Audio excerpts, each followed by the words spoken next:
Ինչու է քանդվում Իրանի Իսլամական Հանրապետությունը։ Եթե լինենք անկեղծ ժողովուրդ ջան, ապա Իրանում ու առհասարակ աշխարհում բաժանվել են երկու մասի և հայտարարում են՝ մի մասը պնդում է, որ այս ամենի մեղավորն ու պատասխանատուն Դոնալդ Թրամփն է և Բենյամին Նեթանյահուն։ Բոլորս էլ հայտնի պատճառներով գիտենք ինչու են մեղադրում նրանց, որովհետև փորձեցին Իրանի գլխի ինչ-որ բան սարքել, չստացվեց, և հիմա էլ այս անհնազանդությունները, իրանական գումարի կտրուկ տապալումը և նաև Դոնալդ Թրամփի վերջին հայտարարությունները, որտեղ նա ասում է, եթե Իրանը ցանկանում է ազատ ապրել, ապա մենք կաջակցենք այդ ազատ ապրող պետությանը։ Լինենք անկեղծ ժողովուրդ ջան, Իրանում հեղափոխություն անելը բավականին դժվար գործընթաց է, որովհետև այնտեղ երկիրը ամբողջությամբ ղեկավարում է հոգևոր առաջնորդը, իսկ այդ առաջնորդին տապալելը բավականին դժվար գործընթաց է, ուզում է միլիոնավոր մարդիկ դուրս գան փողոց, այդտեղ այդ մեխանիզմը չի աշխատում։ Բայց դրա հետ զուգահեռ ժողովուրդ ջան, փաստը մնում է փաստ, որ բավականին քիչ ինֆորմացիա է գալիս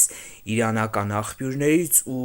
այստեղ կարելի է հասկանալ մեկ բան, որ այո, երկիրը կաթվածահար է եղել։ Վերջնական արդյունքում ինչ կլինի, դա ոչ մեկի պարզ չի ժողովուրդ ջան։ Հեղափոխություն եթե լինի, պարզ չի ինչպես կլինի, այդտեղի ժողովուրդը երկար տարիներ խիստ կրոնական պայմաններում են ապրել, այնտեղ համացանցում TikTok-ա, չգիտեմ, Facebook-ա, տարբեր հարթակներում տեսնում ենք, որ այնտեղի կանայք հանում են իրանց չադրաները, այրում են այդ հոգևոր առաջնորդի նկարը, այնտեղ ինչ-որ ծխում են ու նմանատիպ բաներ, ազատության ինչ-որ դրսևորումներ են կատարում, ինչքանով սա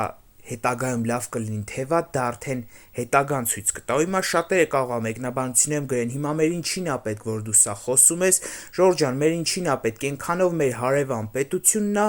ու Հայաստանի Հանրապետության համար կարևորագույն պետություններից մեկն է, լինենք անկեղծ, Իրանը, ու պետք է որ այնտեղ կայունանա ու շատ արագ։ Իսկ կայունության համար լիքը հարցեր կան ու հետագան ցույց կտա ժողովուրդ ջան, միայն մի բան կասեմ, Աստված տա որևէ ռազմական գործողություն չլինի, ցանկալի կլինի իհարկե որևէ հեղաշրջում չլինի, որովհետև ինչքան էլ այո այդ կրոնական հարցերում շատ բաներ կա, շատերին կարա դուր չգա, բայց ամեն դեպքում այդ պետությունը ծաղկել է զուտ այդ կրոնականի հաշվին ու ինչ որտեղ իրանց այդ խստությունը պետքական է, ինչ որտեղ բավականին դաժան է, եկեք չխառնվենք ոչ մի պետության ներքին գործերին, բայց ամեն դեպքում Աստված տա այնտեղ շատ շուտ խաղաղություն լինի։